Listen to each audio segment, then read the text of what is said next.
nakaling na jonga siya pansya kaya kwa ba niya to iya pi kumgi parang jongi ngamdon against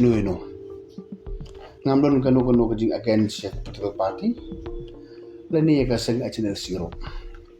point number 1 and number 2 part kan mau sa kawe kadai channel C is a ban organization na kwa ba niya to ibi kini kajing alleged kajing yaitu kumpiang menik ba mi akini setiap beladem nakaling jonga ngamju tip kai hero ngamju don hire kata ngamju sponsor re ngamju phone hire or ngamju tip kada konoro but which is totally a false and a baseless allegation which made by them how nga so thu hinga borom but nga so thu ya sentiment on the opposition but I regret to say that it is a baseless and false allegation kani baro dai ga bamdai sudah kata kadai bonsin ka position ni kijo don ga jikin kuman lagi isu hakani grukom dai masu thu ni nakaling jongai pa ampan sai pi kum nga umri kadai ga won kadai ga organisasi balaban te subuh mentang kanu ku bagi kan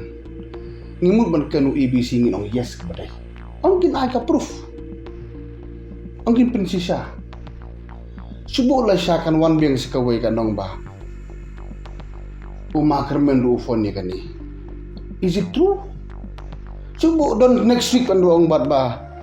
umagewin phone ni is it true you need proof proof document you have to prove that pidai prinsisa ko mi kita baro tengah kejing pejungai personally iman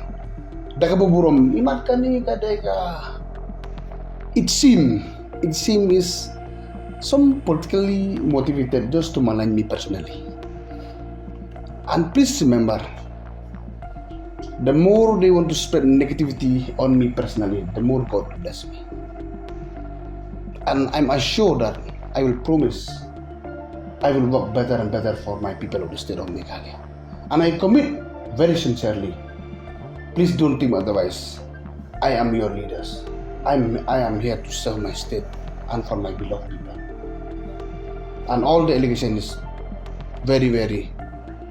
false and baseless allegation.